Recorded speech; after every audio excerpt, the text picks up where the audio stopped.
안녕하세요. AI 덕후 크리스입니다. 오늘 소개해드릴 기술 멘tor 토픽은 P vs NP problem이고요. 이거는 일단은 한 번에 다 설명드리기 어려우니까 좀 몇 단계로 나눠서 설명을 드릴게요. PNP problem 같은 경우는 이제 컴퓨터 공학에서도 아직 풀리지 않은 문제 중에 하나이면서도 엄청 유명한 문제죠.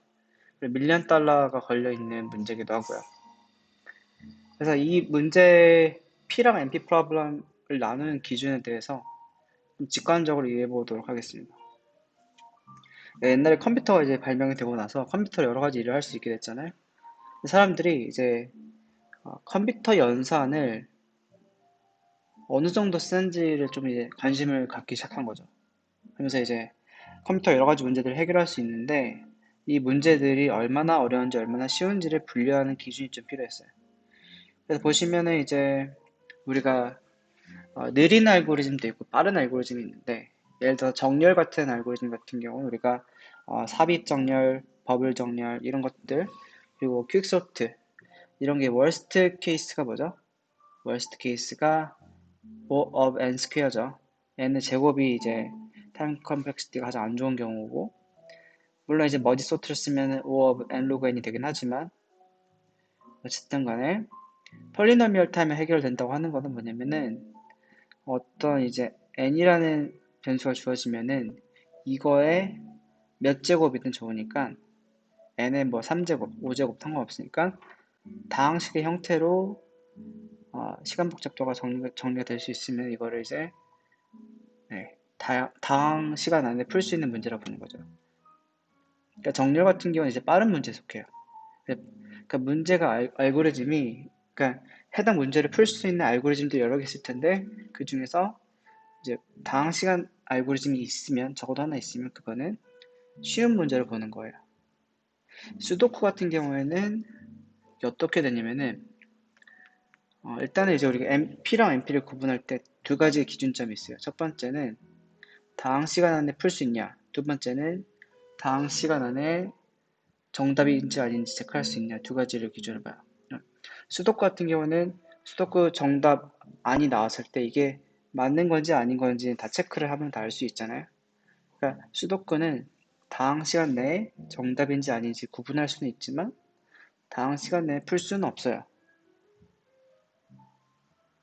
다항 시간에 풀 수 없는 거가 바로 이제 어려운 문제라고 이제 구분을 합니다. 곱하기 같은 경우는 다항 시간 내에 곱해지죠. 그렇죠? 그리고 체스 같은 경우에는 그 다항 시간 내에 이겼는지 졌는지는 바로 알 수 있지만 다항 시간에 풀 수는 없어요. 여러 가지 경우의 수가 많잖아요. 그렇죠? 여행하는 웹하는 문제도 이제 참 재밌는 문제긴 한데 컴퓨터 공학 할 때 이제 공부하죠. 그 여행하는 웹판이 어떻게 가야지 최적의 경로로 움직일 수 있는지가 나오는데, 네. 이것도 마찬가지로 빠르게 풀 수가 없어요. 일단 기본적 문제는 모든 경로를 다 체크를 해봐야지 최적 경로를 뽑을 수 있기 때문에, 네, 이거는 이제, 문제를 푸는데, 네, 당한 시간에 풀 수가 없습니다. 소수 찾기 같은 경우는 이제 원래는, 느린 알고리즘이었는데, non-polynomial time이었는데, 이게 polynomial time, 알고리즘이 있다라는 게 증명이 돼서 이렇게 옮길 수도 있다라는 걸 보여준 거고요. 네. 폴리노미얼 타임 같은 경우는 이제 폴리라는 건 그리스어로 많은이라는 거고 노미알은 이름이 여러 개라는 건데 일단은 이제 어원은 이렇고 실제로는 이런 식으로 이제 x의 8제곱, y의 8제곱 이런 식으로 정의된 게 이제 다항 시간 알고리즘이라고 합니다. 네, 디터미니스틱이랑 논 디터미니스틱을 좀 헷갈려 하실 수 있는데요. 일단은 기본적으로 차이점은 디터미니스틱은 다항 시간 내에 풀 수는 있지만 풀 수 있고 그 문제를 푸는 이제 하나의 과정이 있는 거예요. 그래서 따라가기만 하면 그냥 정답을 구할 수가 있어요. 근데 논 디터미니스트 같은 경우는 어떤 거냐면은 여기서 이제 일단 이 그래프만 보시면 잘 이해가 되시겠지만 얘는 이제 가는 순서도에 따르면은 여러 가지 경우의 수들이 안 생겨요. 근데 여기는 이제 노드와 노드 사이에 릴레이션 펑션이라는 게 있어요. 여기는 그냥 릴레이션만 있는데 여기는 릴레이션 펑션이라는 게 있어요. 그래서 여기로 갔을 때 문제 해결이 될 수도 있고 안 될 수도 있어요. 그러니까 여기 보시면은 하나의 노드에 대해서는 다항 시간 내에 풀리죠. 그렇죠?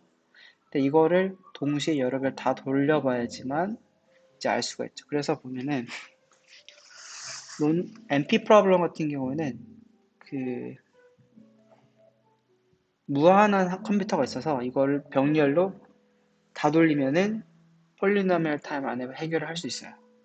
하지만 일반적으로는 그렇게 하기 힘들기 때문에 기본적으로 그냥 컴퓨터 한 대만 가지고 있을 때는 이제 폴리노미얼 타임을 해결할 수가 없죠. 그래서 논 디터미니스틱은 어려운 문제다. 특히나 이거 보시면은 약간 체스판 같이 보시면 되거든요. 내가 여기를 뒀을 때 어떻게 되는지. 여기로 둬서 이렇게 내가 이길 수도 있지만 이렇게 가서도 이길 수가 있겠죠. 그렇죠? 그래서 뭔가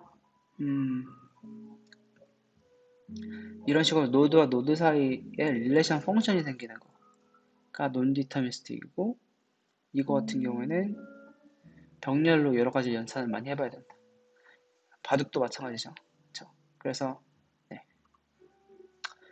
P vs MPP는 그냥 간단하게 생각을 하시면은 당 시간 내에 알고리즘이 존재하면은 당 시간 안에 풀 수 있는 알고리즘이 존재하면은 P 프로블럼이고 당 시간 내에 검증 가능하면 P 프로블럼이에요. MP 프로블럼 같은 경우는 당 시간 내에 알고리즘이 존재하지 않고 당 시간 내에 검증 가능한 거가 이제 MP 프로블럼이에요. 네, 그러면 이제 당 시간에 알고리즘 존재하지 않거나 혹은 이제 그 당 시간에 풀 수 그러니까 논디터미니스틱 튜링 머신으로 당 시간에 풀 수 있다고 하면은 그것도 이제 MP 프로블럼 정의에 해당이 됩니다. 네, 일단 이제 어떤 개념이 더 필요하냐면은 튜링 머신이란 무엇인가에 대한 개념도 필요하고 또 뭐가 있냐면은 NP complete, NP hard 그리고 문제를 환원한다라는 개념도 공부를 해야 돼요. 네, 그래서 이제 네. 저는 이제 컴퓨터 공학을 전공을 했으니까 보면은 이제 뭐 강화학습도 그렇고 결국은 이런 이제 무한한 디멘션에 있는 문제를 적정한 수준의 컴퓨테이셔널 리소스를 활용해가지고 풀 수 있게끔 만드는 게 결국 우리가 하는 문제가 아닌가, 해결하고 있는 문제가 아닌가 생각이 들어요. 그래서 보시면은 이제 여기 이제 P랑 NP에 있는 이런 영역들 있잖아요. 우리가 대부분 이제 공학에서 해결하는 문제들이 보면은 이런 이제 NP 컴플릿 문제들이 많아요. 특히나 이제 뭐 모빌리티 쪽은 이제 TSP 같은 문제들도 있을 거고 배달의 민족도 그렇고 이런 쪽이 있고 그래서 NP 컴플릿에 대해서 개념을 좀 알고 있으면은 좀 어, 재밌는 것 같아요. 왜냐면은 실제 우리가 풀고 있는 문제들이 NP 컴플릿이 많으니까요. 그래서 우리가 한번 풀고 있는 문제들에 대해서 한번 생각해 볼 수 있는 계기가 되었으면 합니다. 네, 그러면은 P와 NP에 대한 문제 기본적인 소개 먼저 해드렸고요. 다음번에 이어서 좀 더 어드밴스드, 좀 더 심화된 개념에 대해서 리뷰해 보도록 하겠습니다. 감사합니다. 좋아요, 구독 눌러주세요.